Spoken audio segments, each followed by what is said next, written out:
Do you want to make $10,000 today? Do you want to lose 20 pounds in the next month? Do you want to be well liked and respected by all your peers? We can't help you with that. You've come to the wrong place. But if you do want to earn an hour of CPE credit for listening to this episode, right after you finish, head on over to the Earmark app, take a short 5-question quiz, and you earn 1 hour of CPE just for listening to us. Happy quizzing!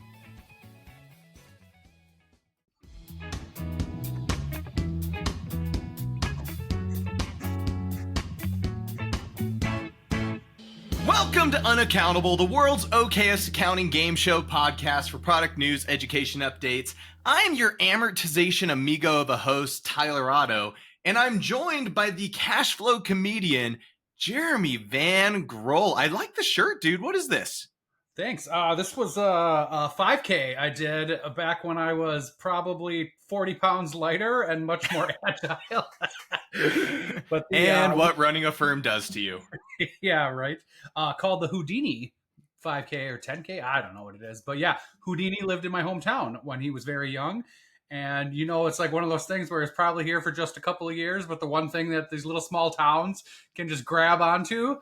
Yeah. So, yeah. Speaking of an accounting firm, running an accounting firm, just, helping you gain 40 pounds and ruin your life. You and I both ended up working this weekend and co-work together. Yeah, it was fun. Someday we'll have this figured out and won't have to do it. But yeah, we were exchanging some texts along with a couple other friends, Kirsten and Cheryl, and we're like, "Are you guys doing anything? Let's have a co-working session that I cone margins and mimosas." It was fantastic. I finished a full bottle of champagne while we were working together. Thank you very much over those hours. But the thing I loved is we actually delayed our start for an hour because Cheryl was very excited about Alex Hormozi, the author, was releasing a new book. And I don't know if our listeners heard about this, but dude, I got gripes after that. And I mean, you and I have been going back and forth. I mean, do you want to give the quick recap to the listener? Yeah, so I mean, he's a well-known author and really a guru on growing a business for entrepreneurs, getting cash flow, and all of this. And yeah, Cheryl mentioned this to us, and I'm like, "Oh, cool! It sounds interesting." So I signed up to be there, and they sent you an invite. And the invite, if you added it to your calendar, put it on for 2 hours. And I was like, "Wow, that's a long book launch type deal that's going to happen." But that was just the beginning, wasn't it? Oh, man. As we're sitting there an hour in and we all get on this call together, this man is peddling a book launch that for the first 20 minutes was actually valuable, cool info. Yeah. Come to find out, the man was trying to break a world record for the fastest selling nonfiction book of all time. And if I'm not mistaken, this live release went for 6 or 7 hours. Was that right? It went for 7.5 hours. Oh my gosh. And like I left it open because again, I had a free day. My family was off water parking. So I didn't watch it. I watched the first hour, and I'll agree. The first half an hour was pretty awesome. Yeah. But just kind of left it open on mute. And like every half an hour, I would just look at it and like, "Oh my God, it's still going. Oh my God, it's still going." And here's where I want to have a gripe, because he touted everything he will give away for free to you. All these amazing things. He put like $50,000 worth of value he would bring to you that he's going to give to you for free. You just have to donate 200 books.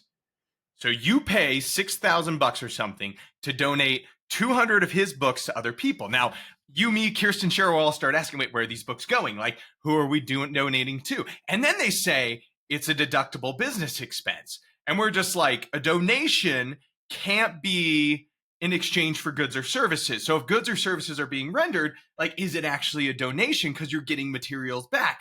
And this is where, like, I don't know, maybe other people disagree, but I call baloney, because it's either one of two things. And Kirsten pointed this out. Either A, it is a donation and you're getting goods or services back, doesn't qualify. But it turns out they didn't actually say your donation is a tax deductible gift. They said you donate this money, and then they said it's a tax deductible expense. And come to find out, you get referral codes to then give to all your friends and family and everyone else to get the book for free because you already paid for it. Which, if I'm not mistaken, I can't buy $6,000 worth of goods in my business and then give it to my friends and family for free and call it a business expense. So I call malarkey on both fronts. And this is hard because I've read his book, $100 million Offers. Great Yeah. book. Lovely. About to start $100 million Leads. This one was $100 million Money Models. But I don't know about you, left a rough taste in my mouth by the end of it.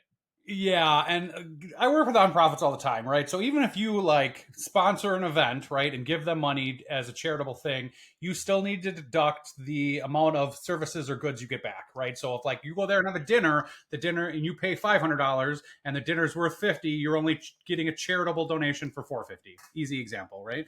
So yeah, I mean something about that just doesn't strike me great. However, here's the point that I will like. I agree this was ridiculous because then we all laughed because it went on again the next day. Yeah, we all get the text the next morning. Jump back in. We're just keeping this party rolling. Yeah, and like I believe it went on like Monday as well. But here's my thoughts, right? Like first of all, I'm comfortable enough where I am right now that I give very little what other people care about me. But we did the math on this, and he made what was it like $100 million on this thing if his book counter was accurate, right? And if I have a 1 day thing, and however ridiculous you think it is, if I make $100 on it, I don't give a f what you think about what I did. $100 or $100 million? Because you just $100 said million, $100. right? Yeah, maybe $100 for me personally. Yeah. Jeremy's like, I got $1. I got $1. We got $1. We got $1. We got $1. Hey. I opted out of the text messages by midday the second day just because, like, all right, I'm done with this. I mean, in one regard, kudos to him. He broke the record. And if you're right, the live on screen counter is correct, the man just printed money all day long. And my favorite part, I don't know if you saw this when it was on there, but he did a shoey. Do you know what a shoey is? I have no idea. So his staff comes and gives him a beer in a can because I'm sure they can't have a brand on there. But I'm 99% sure because he was doing it for all of his Australian people that had been on since like 1 a.m, whatever it was over there, and still with them. But took this, and a shoey in Australia is what you take the beer and you pour it into your shoe and then you drink it.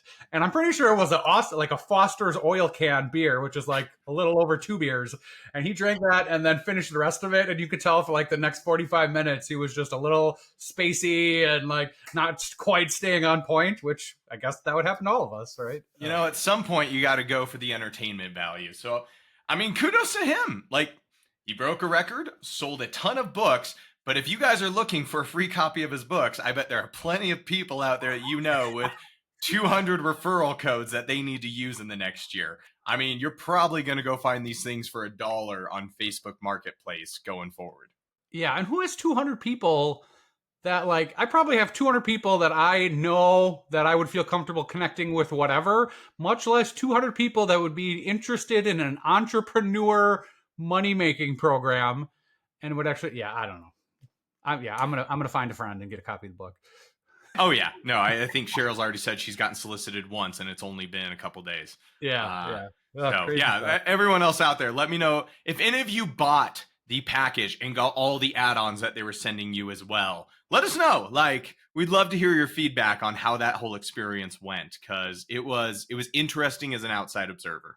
Right. Jeremy, back to having a guest, and have you noticed a theme in our guests as of late? Yeah, do you mean like the increasingly high-profile, amazing people in our industry that lower their standards by spending time with you and I? Yes. Yeah. Our next guest totally fits that profile. Mark Kohler, the owner, founder, Main Street Tax Pros, Tax and Legal 360, which I may have gotten the name wrong if you changed it. But Mark Kohler, welcome to the show, the tax guru himself. Just welcome, sir. Wow. Thank you so much. What an introduction. And yeah, I'll bring down your ratings, I'm sure, but maybe we'll get canceled. You're going to go E. You're going to get X or E rated down. I don't know. So either way, there's no such thing as bad publicity. Like, if this is the one that breaks the internet and sets new standards that FASBA has to CPE, at least we can say we were part of that fall, right? Yeah. If an accountant can take you to an E rating, there's a problem with that accountant. I don't know. I'm gonna need some intervention after. Okay, well, I'm so excited to be here, and I'm kind of interested in this 10-question quiz. I'm actually very excited, apprehensive. I mean, Dare I say, Mark, these questions are curated that we're going to get talking a lot about what you've got going on in your universe. For our listeners who don't know, Mark Kohler and the Main Street Tax Pros is the program for accountants that want to level up their tax knowledge and their advisory services. I can say it's done that for my business. Jeremy now hates me because I talk about taxes more than he likes. By the way, Mark, Jeremy runs a nonprofit bookkeeping firm, so he hates everything I've learned from you. No taxes here, thankfully. But, Oh my gosh. but we're going to run you through 10 questions and see how you do with a mixture of accounting knowledge and shenanigans. You feel up for it? Yeah, I guess. I'm nervous. Okay. Is the goal to get 10 out of 10 or the highest score or what? No one's ever got 10 out of 10. We try to get you around 7 or 8. And if you swing for the fences and get it, more power to you. Yeah. Okay. All right. All right, let's see this.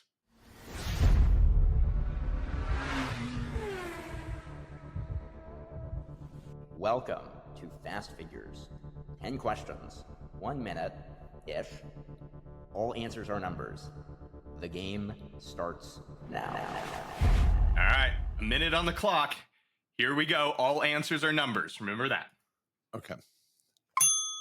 For a Schedule C business, what is the self-employment tax rate? 15.3%. What interstate highway runs through the states of Arizona, California, Idaho, and the great state of Utah? 15. What is a perfect FICO score, credit score? 800. As a fan of both Utah and skiing, I ask you, what is the name of the ski lift at Park City Mountain that gets its name from its near 10,000 foot elevation? Summit. It's a number. I'm going to give you a second chance. 10.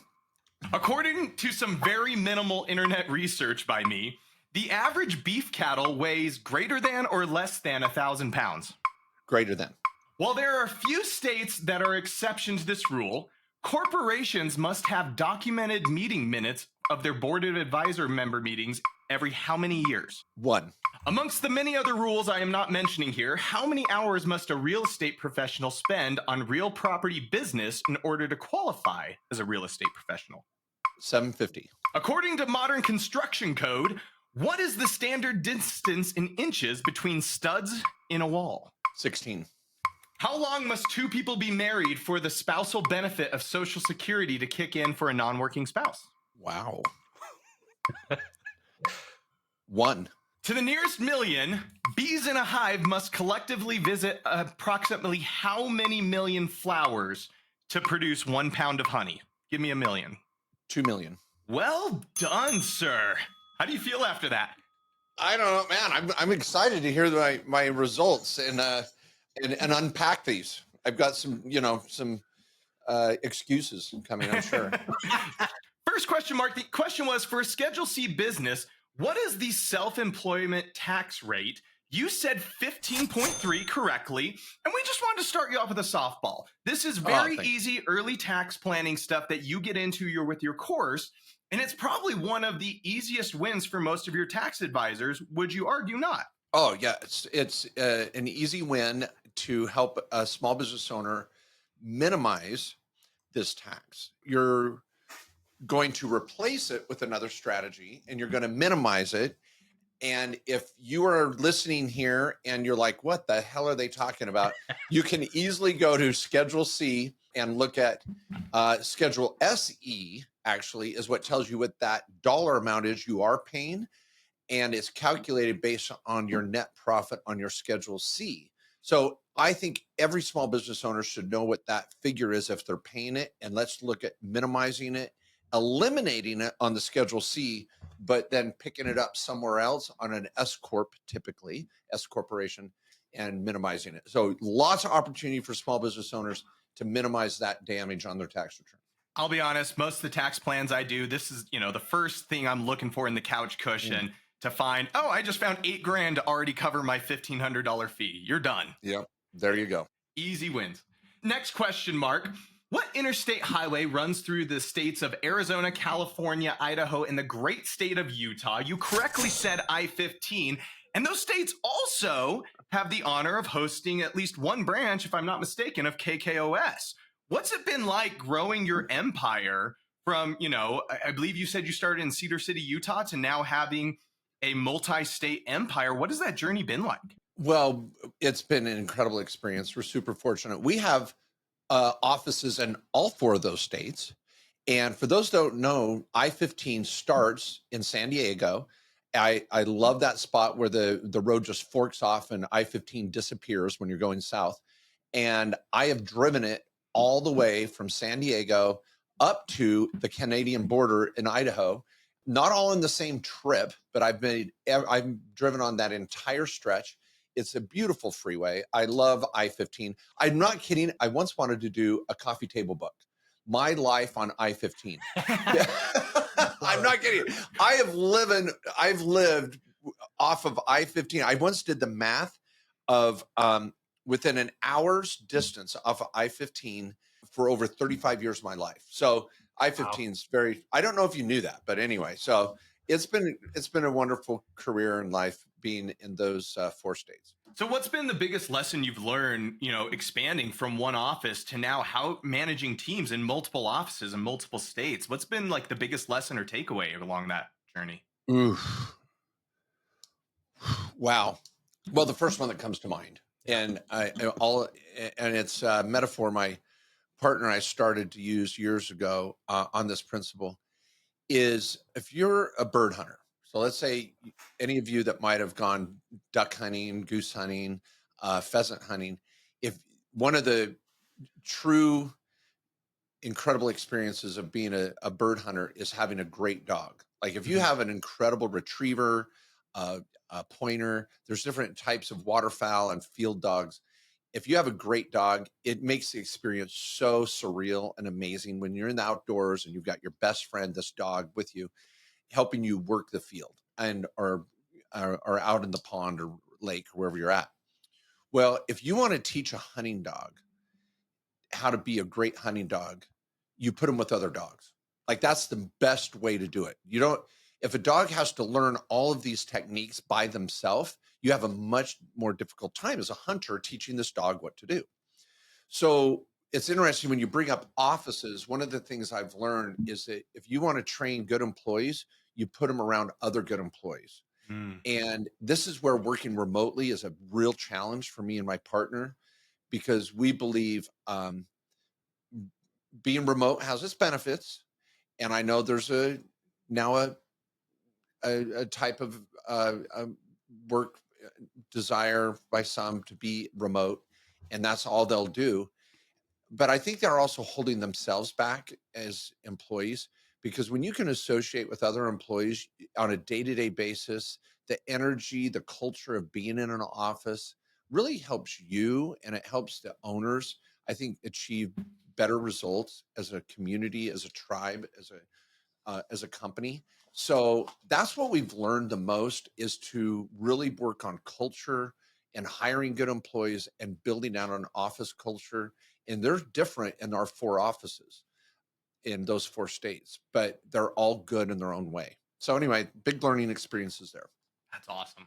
Next question, we ask you, what is a perfect FICO credit score? You said 800. It's actually 850. But I ask you this because you, in your program, advise that during our conversations with our clients, this is something we should be asking them about. What is their FICO score? But most accountants say, stay in your lane. That's not our deal. You advocate we should be looking at their whole life picture. Why does that come into play amongst many other things? Well, damn it, I can't believe I missed that score. I'm a huge advocate for all my clients better be over 700. And so I just kind of focus that. Anybody that has an 850 credit score, you're probably a spotted white leopard and you're doing something wrong.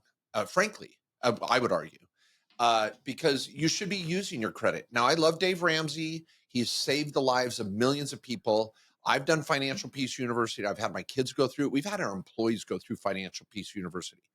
But once you get that level of control, it's like a loaded weapon, and you understand how to use that gun or whatever. Gosh, I've gotten two gun examples here now, hunting and this. I'm not that much of an advocate, people, for their First Amendment. But what I'm talking about is using debt carefully and wisely. And once you learn how to use it wisely, it becomes very powerful in a positive way. And so I think this is where Dave Ramsey will take you to a certain level, and then you got to go next level. And when you can use your credit, and a good tax advisor should be asking clients, what is your credit score? Let's work on a debt snowball. Let's use debt wisely in your business to scale. I talked about the 4 phases of business, and phase 3 is that scaling. And you're going to use debt to scale. Mhm. And you're going to, if you know what you're doing, it can take you to heights you've never dreamed of. And so I think it's important that people understand credit properly, good debt from bad debt. And I think as advisors, we should be talking about it more with our clients. Yeah, and I think even just from the, like, we work with nonprofits, and we have a lot of them that are just so tied to a local bank here. And from the easiest example of just credit card purchases, right? It's like you have a card with them forever and it has no benefits whatsoever. And I'm like, why? Like, why? At least get that percent off or percent cash back or reward points and use that to grow your mission, or like decrease costs, right? Like, it's just an easy lever, just to easily change, and just can be super impactful. I love point management. In fact, I just made a note. I've got a class I'm preparing for next week, and I'm going to talk about point management and using your credit carefully and wisely, because points, redeeming credit card points, is tax-free. Yep. And so we want to use our businesses for business charges, but redeem points for personal benefits. We never want to redeem points for a business trip. Let's save those points for a personal trip that's not otherwise going to be a write-off. So there's a lot of tactics there that I really like. So thanks for bringing that up, Jeremy. That's Well done, Jeremy. Next question. As a fan of both Utah and skiing, I ask you, what's the name of the Park City Mountain ski lift that gets its name from its near 10,000 foot elevation? It's 9990. And I only ask this because rumor has it you got married on your skis in Park City this last year. Is that true, sir? In Deer Valley, please, not Park City. Oh, wow. I just Whoa. Yeah. I'm not going to know any lift names in Park City. I've got to go. Shots fired. I'm going to go risk my life with snowboarders. I don't think so. 9990. I haven't even heard of that lift. Oh man. So no, yes, I love the Park City area, but I love the Deer Valley Resort and the new Deer Valley East Mayflower. Unbelievable. The first ski resort being built in the United States since 1980. $1 billion investment on the Deer Valley East Resort.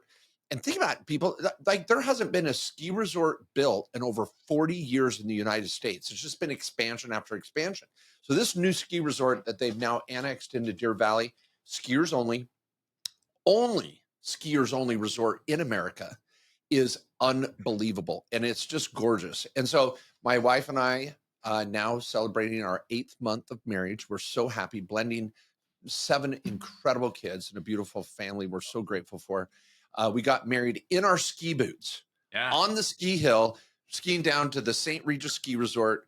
And then we got married in the snow and then went into the vintage room, just huge party right after. It was the best. And it was probably the cheapest wedding any of you can imagine because the resort could not charge us to get married on the ski property because we didn't go onto the hotel property for the marriage. So it was just awesome. I'm always gaming some angle. Well done. And it was awesome. Perfect model of how to do it right. There you go. Does Park City and Deer Valley have this kind of competition where it's like, you're from this side of town? And so Deer Valley is in Park City proper, the city, but Park City Mountain Ski Resort, which was Cairns and Park City, and I shouldn't tell Mark this, but I used to work for Vail Resorts, and then I worked at Montage Deer Valley, so I've been on both sides of that. I didn't know that. Yeah, Vail Resorts. There you go. How's that? How was that? I don't tell people I work there much anymore because now it's treated as the Death Star. So yeah, it's not good. Well, yeah. So that's interesting, Jeremy. Yeah, there's 2 ski resorts in Park City, Deer Valley and Park City. We go to Park City. Now I'm an Icon pass holder, Deer Valley, but the Park City Resort is beautiful. It's just, you've got these packs of these 10 and 12-year-olds that just cruise down the mountain in Park City. And it's freaking dangerous. I mean, they'll clip their tag, but I'm like, seriously? And then also the snowboarders are almost all of our kids snowboard. So I throw that out there and tease them. But so we get sucked into going to Park City, but we prefer Deer Valley. So Oh, I'll get us back on accounting merit just so that Earmark doesn't cancel us for a sec. But there we go. According to some very minimal internet research, the average beef cattle weighs more or less than 1,000 pounds. You correctly said more. And I'm curious about this because if I am not mistaken, you have used your retirement account to purchase cattle. Is this correct? Yes, I have. In fact, to be more specific, my health savings account. So my wife and I combined our health savings account, tax-free accounts, to form an LLC, the Kohler Britt Cattle Company. We have currently over 20 cows in our LLC, and those people are able to buy. Right now, we still have a few cows left for the upcoming spring of 2026. You could purchase the right, $500 for the right to purchase one of these cows at whatever the beef prices are in the spring. Maha, grass-fed, hormone-free cows grown on the prairie of Heber City, Utah, right outside Park City. We have our ranch out there, but we have a rancher nearby that he's put our cows on that. So it's not a prohibited transaction. And we're moving into the cattle industry, and it is just so fun. I'm like a huge Yellowstone fan. And I was at the auction last month, just like John Dutton in episode 1, season 1, headed to the auction, buying a pig and lambs and cows. And oh my gosh, we are having a blast. And so if any of you are interested, get to KohlerBrittCattleCompany.com, KohlerBrittCo. It's so fun. And I bring this up because I don't think most people realize that instead of just investing your HSA or in retirement in the market, these are all possibilities which you teach, both you and Matt, on your podcast as well as in your program. So I think it's worth highlighting that there's a lot of fun stuff out there. Yeah, we just recorded a podcast this week, 15 things or investments you can put in your Roth IRA for under 25 grand. So if you're getting started investing, you can invest in these alternative assets. We were looking at RVs, Turo vehicles, notes, crypto mines, livestock, all sorts of things. So make sure you get over to our Directed IRA podcast if any of you would like to hear about that more. And we have our Alt Asset Summit coming up in 2 months, where we just parade all these investment options that are available to investors. And we just love it. So I've got rental property in my IRA and cows and oh my gosh, all sorts of fun stuff. And I get incredible, can I just say XRP? Pen drop. There we go. Okay, keep rolling. Okay, next question. While there are a few states that are exception to this rule, corporations must have documented meeting minutes of their board members every how many years? And you correctly, again, said 1. Why is this even important? Why should a tax advisor care? We don't care about their board members, right? Oh my gosh, you're killing me. You're hurting me, Tyler. And now, of course, you're throwing me softballs again.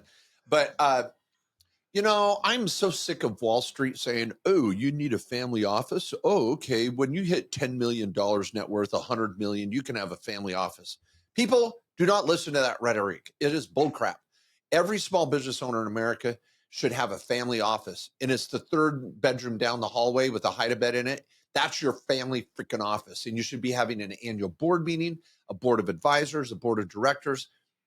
Incredible tax planning opportunity to have that board meeting once a year, twice a year with your family. Teach financial literacy, have a tax write-off, teach them about your business and real estate. Bring your family together. Family is business. Business is family. Yes, Godfather. 1, 2, and 3. Make sure you're on the top of those. But it is just so powerful. So yes, have those board meetings and don't think you are anything less. You don't have to be worth $1 million to have a board meeting. Absolutely not. You're hitting it all for me. And this is why I love, because I was not aware of any of this before I went through your program. So I mean, just my gosh, the wealth of knowledge. But I'm going to keep being an antagonist here when I bring up that amongst the many other rules I'm not mentioning, how many hours must a real estate professional spend on real property business in order to qualify as a real estate professional? You correctly said 750 hours. And yes, there are so many other rules I ignored here. But talk to me about this strategy that, we have many clients that they're looking to exit their business. They want to figure out what to do next. What is this fantastic loophole of being a rep if they qualify? Well, I'm even going to expand it further. I was interested to see where you were going to go with that. Because for our listeners here today, this is so important. There's actually 4 types of real estate and that I want you all to be aware of that can give you massive tax planning benefits and wealth building results. And it's not when you exit or retire, it starts right now.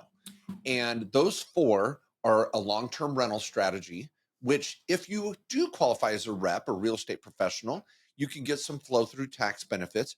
The most common real estate investment out there is a little rental property, long-term rental.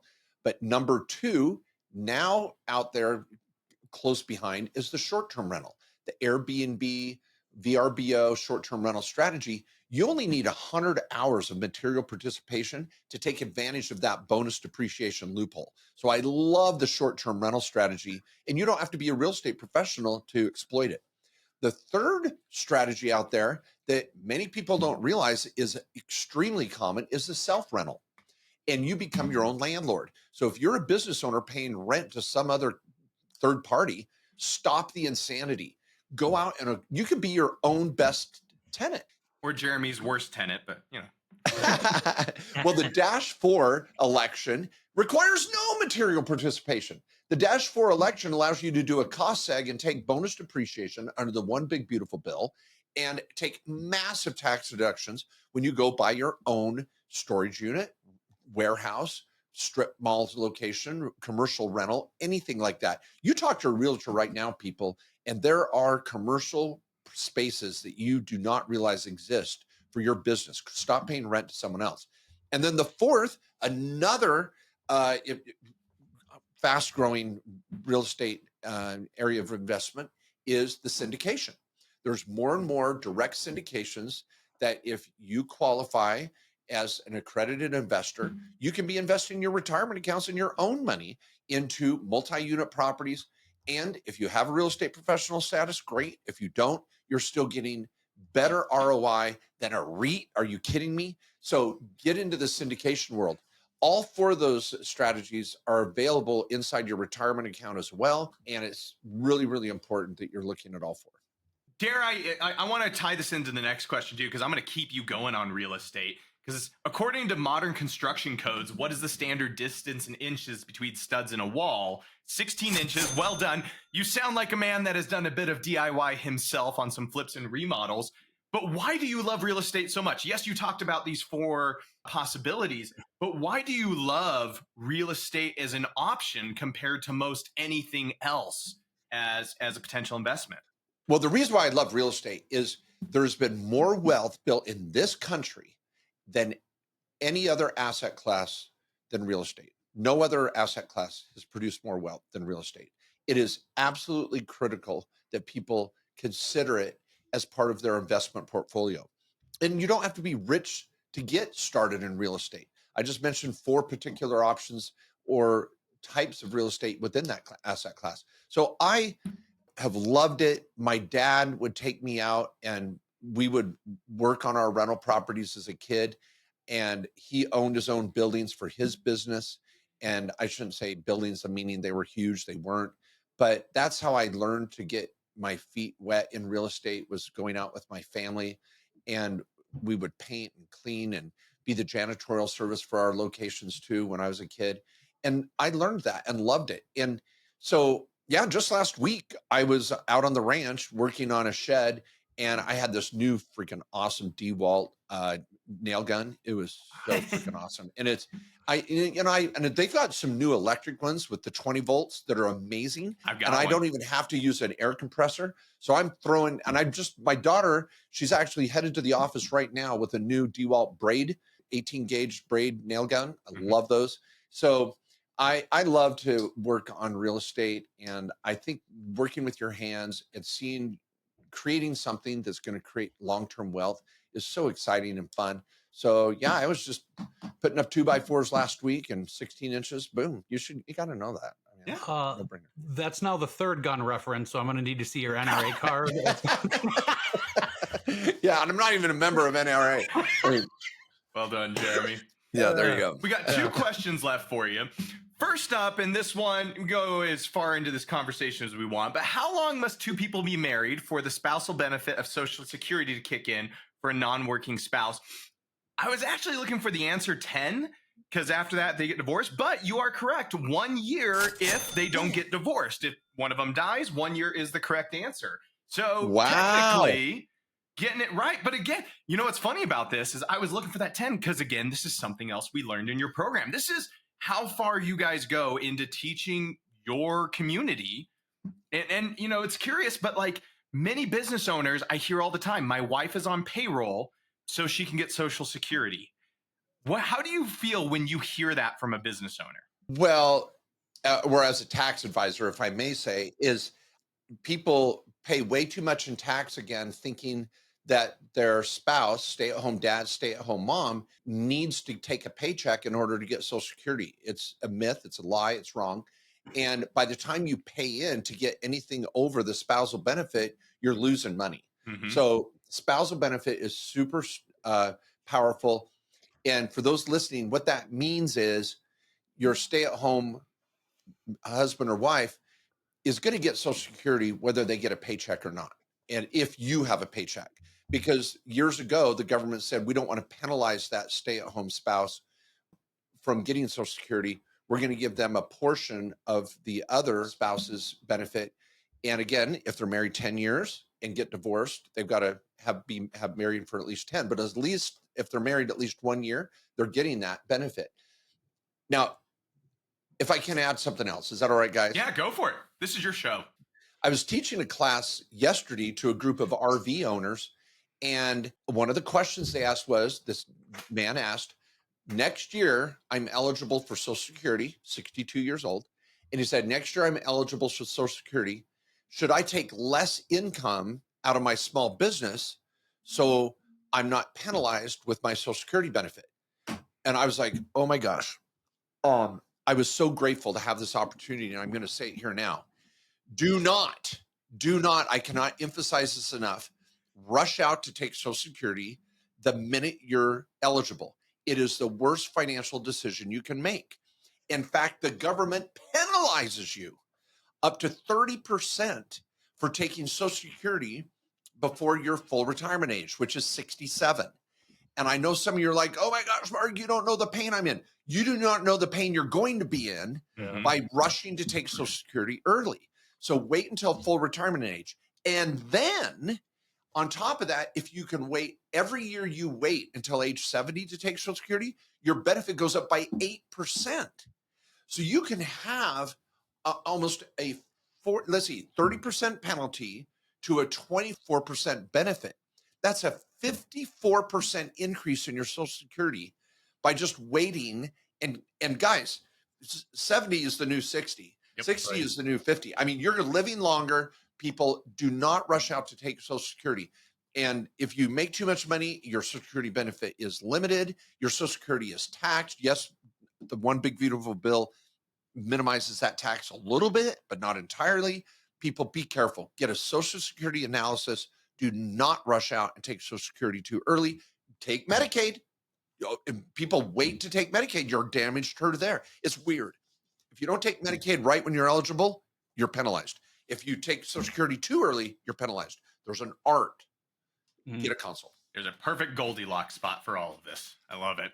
Yeah. Last question, Mark, and we'll run into halftime. But to the nearest million, bees in a hive must collectively visit approximately how many million flowers to produce 1 pound of honey? You guessed and you hit it on the spot. 2 million. I netted. And, yeah, I got 8 out of 10. I got 8 out of 10. Oh, he's keeping his own score over there. Apparently that. Mark, I have to ask though, you know, the beauty of a hive is that collectively that many visits to a flower can produce that much sweetness. And I also want to draw the attention to the community, the hive mind that you've built at Main Street Tax Pros. And what value has come out of it is more members have come in, because this seems like something you started to help them. But now as the community has grown, it's them helping each other. I mean, is that correct? Oh, yeah. When I started Main Street Tax Pros 2.5 years ago, I thought, okay, I've written a few books. I've done thousands of articles and podcasts. I thought, I've got so much to share. This will be great. I'll give back to the industry. Literally in the second week of launching the program with 72 classes and 900 quiz questions, trying to share what I had learned, I was blown away at how much I didn't know. like literally after a master's program, a law degree, working for the Big Five, working for the tax court, all these production things I'd produced. Within 2 weeks, I felt like a freshman in college. I was like unbelievable. The community that showed up and said, well, don't forget about this strategy, Mark, and this rev rule and this court case and this loophole and this strategy. And I was like, oh my gosh. And I consider myself a facilitator, not even an educator. Just bringing together this incredible group of people. It's been such a blessing in my life. Yeah. I mean, you've got some amazing people at your conferences. I mean, Mandy and Bobby teach amazing stuff. Aaron does cool things. Marit and my kids go to school together. Like, you've got amazing really? people. Oh my gosh. Yeah, small I've got world. a text from her right now on my phone. There you go. Well, you guys have an amazing community. Mark, I mean, you've already announced your score, 8 out of 10. Well done, sir. Thank you. What's the record? No one's got 10 out of 10. No one's gotten that 10 out of 10, and we shoot for mediocrity. So, Jeremy and I, 50% or better is better than what we could do. Let's be honest, most of us didn't become bookkeepers or accountants to spend hours learning marketing systems and chasing leads. Heck, some of us became accountants because we didn't want to talk to people. We did it also to serve clients and build businesses we love. But what if you could get better clients without the marketing overwhelm? Well, that's exactly what Keepful does. It's an all-in-one marketing system built specifically for bookkeepers and accountants. And it works 24/7 behind the scenes to bring in leads, book consultations, and automate follow-ups. You get a professional website, branded consultation page, and follow-up automations all tailored to your business. No more duct taping tools together or hiring expensive marketing teams. If you want to grow your firm with ease and attract better clients without doing more work, go check out Keepful today at keepful.com or follow the link in the show notes to give us a little bit of extra credit with the folks over at Keepful. But before we excuse you out the door and let you be free of us, we have to hit halftime. And this is the part of the show where we usually head over to the sidelines and get a nice little bite out of a snack. And Mark, I want to highlight Main Street Tax Pros, Tax and Legal. Really, the floor is yours to what should people know to get involved in the Kohler universe and up their game? Oh, thank you so much. Well, everyone, Tax and Legal is so important in your quest for the American dream. And it's a blind spot for so many small business owners. And I know it's hard to find a lawyer you can understand and trust and an accountant that you can connect with and understand. But I want you to know I'm trying to change that industry. We're trying to run into this building that's on fire and help people feel like they can get solutions to their the hard questions they're facing and their struggles they're going through. So please get over to markjkohler.com. That's my kind of clearinghouse website where I can send you to the law firm. We can send you over to Directed IRA to get your retirement account going and investing in what you know best. We've got our company maintenance services and the education platform at Main Street Professionals. It's for business owners and professionals. We've got an incredible business owner product where you can get in and get into your own situation room where you can get quick answers for tax and legal issues, and it's affordable. And mastermind groups, our semi-annual workshops. We've always got an online workshop coming up soon that many of them are for free. I've got a crypto tax summit coming up and a start your own business to exit workshop that's free. So just get over there. We've got the podcast, the books, so much content. And yes, it's in the lane of tax and legal, but it's where you can get a straight answer. I go on Grok and ChatGPT and get wrong answers all the time. Be careful out there, folks. Even with AI, it doesn't mean AI is perfect. It's just garbage in, garbage out. So be careful. And thanks for having me, guys. It's just an honor to be here. I really mean it. Absolutely. Well, Mark, you are free to run away and probably never return, but it was our pleasure to have you. Thank you so much for joining us. And I'll probably see you in December at your next conference. So. Oh, thank you so much, guys. You guys are amazing. Tyler, Jeremy, keep up the good work and spreading the good word. I really mean it. It's been an honor.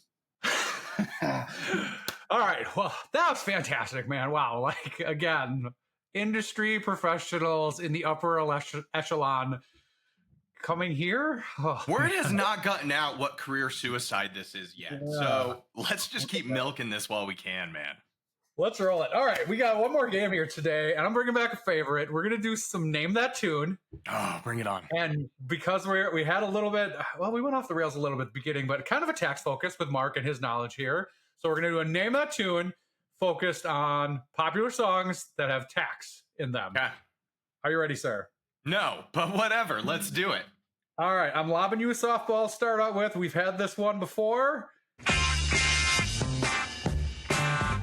one for you, 19 for me. Yeah, Tyler, fan favorite. What's this one? Maybe the most famous tax song. That would be the Beatles with Taxman. Perfect. We're going to do 1 point for the song title and 1 point for the artist. Sweet, bring it on. All right, let's move on to number 2. A colony that runs independently. Meanwhile, Britain keeps shitting on us endlessly. Essentially, they tax us relentlessly. I feel like you're jamming on that one. That's Lin-Manuel Miranda singing My Shot, like not throwing away, man. Oh, I love it. Yes. Love me some Hamilton. All right, perfect. We're 2 for 2. Yeah, We're gonna- all right. I'm just we're happy gonna we make it- avoided the shutout. Yeah, we're going to go. I think, again, there's 2 of these I think that might be hard. I think the rest of them should be good. You can pay Uncle Sam with the overtime. Is that all you get for your money? I'm frustrated because I want to sing along, but I don't remember. It says like da da da da da. I'm moving out, so I'm hoping the title is "Moving Out." Billy Joel. Billy Joel, moving out. All right. Perfect. Yeah. What? Wait, what's the tax and accounting implication on that one? So you can pay Uncle Sam with the overtime. Is that all you do with your money? Oh, okay. No, we're tax adjacent at least here. All right. Now we're just having fun, but you know what? I'm in for it. All right, let's do that. All right. I personally love this song. I'm curious if you're going to know this one. One of the 2 harder ones. Neighbors and their kids. We can rip apart those socialists and all their damn taxes. We see I believe that song is called "I Took a Walk," by the Teletubbies, because I have no idea who. I'm impressed. That is I Took a Walk by Passion Pit. I was not going to get that right, but It's still a point, man. I like it. All right, we're doing good here. 3 to go.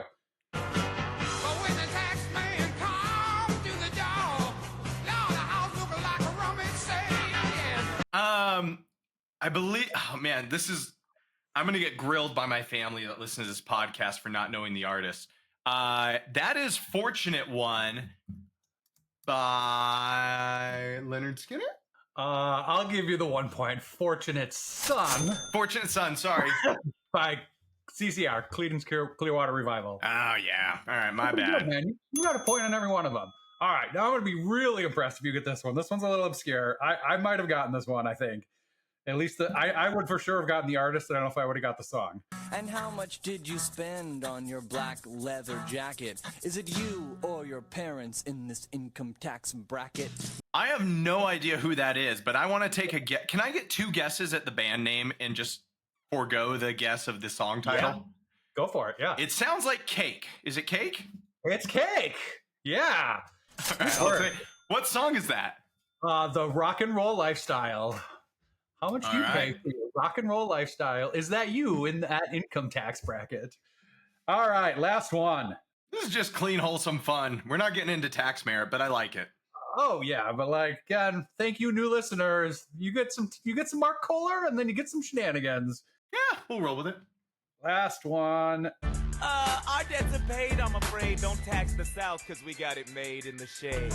In Virginia. You're doing more Hamilton on me. I love Hamilton, man. It's such a good one. I don't know the name of the song, though. That would be the Cabinet Battle #1. Jefferson Okay. and Hamilton go at it. Nice work, dude. You got a point on every single one. I'm going to total it up because I'm not as smart as Mark Kohler, keeping up with the score the whole time. Seriously, we've never had a guest at the end be like, I know my score. Everyone Yeah. else is like, how did I do? He's like over there, like, the man's competitive. Oh, yeah. Love it. Well Cool. done. And Jeremy, with that time, we're on to the winner of the week.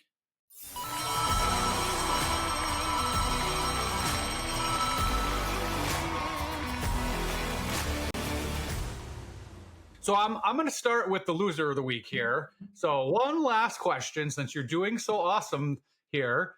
Okay, hit me. Since the beginning of 2025, how many active IRS directors have there been? I know at least the answer's 2, but I'm going to just round up and go 3. There have been 7 now. What? So we started with our buddy Danny Werfel. Daniel that we Werfel. talked about sometime, and then it was Douglas O'Donnell, Melanie Krause, Gary Shapley, Michael Falkenkender, and a lot of these were just acting ones. And then in June, Billy Long got put in, right? And now he just got ousted last week, so he probably the loser of the week. And now Scott Besant is in at the acting one. And I don't want to do a lot of math, and we don't like to do a lot of research on this, but I got to think like the one prior to Danny Werfel was on for like a year and a half. The one before that was 4 years, right? In less than 6 months or 7 or 8 months here, there's been 7. Wow. All right. Well, what about our winner of the week then? Winner of the week, I'm going to go with South Offices, right? Yeah. So you recently had a hire there. We just put out the offer and are going to be hiring somebody there in the wonderful country of Argentina. So I'm excited to see this and see where it goes, right? This is a new step for both of us, and I'd love to keep talking about it, keep our listeners apprised of how they're doing. Yeah, no, I mean, she started this week. She's going through our onboarding stuff. Lovely person. Great question so far, and just clarification. And I don't know, she's wonderful. And I mean, I studied in Argentina back in the day, so I have a minor in Spanish, and so it's been fun to actually be able to just use it a little bit. But no, it's been a cool experience so far. Although I have to say, Alex, our boy over at South Offices, he and I are constantly playing chess back and forth on our phones. Yeah. And it feels like he's eased up on me in the last 2 weeks. He is clearly better than me. And all of a sudden, when I have a signed contract and I'm paying them, it feels like he's giving me easier games. I don't know, but I'm calling you out, Alex. You better not be throwing games for me just to make me feel better about myself. Either way, that's good customer service. Yeah, that's true. Another Big Bang Theory reference where Sheldon was playing Stephen Hawking on Words with Friends and was beating him. And then like, don't you know Stephen Hawking hates to lose? So he starts putting in at. And it is perfect. I humiliated Stephen Hawking in a game of Words with Friends. He stopped playing, and now we're not friends anymore. Oh, good stuff. Well, we'll definitely report back to the listener, let them know how that goes. But I'm excited. Seems like it's a good solution. So, Jeremy, I mean, that's a full episode. We got plenty to talk about. Now it's just downhill from here. Like, I mean, this summer, Joe Woodard, Jason Statz, Mark Kohler, Ben Stein again. I don't know where we go from here, man. Like, we need to take a week and just regather. Yeah, and do some serious strategic planning on how to match these levels in the future. Ugh. All right. Well, until next week, man, have a good week. Later.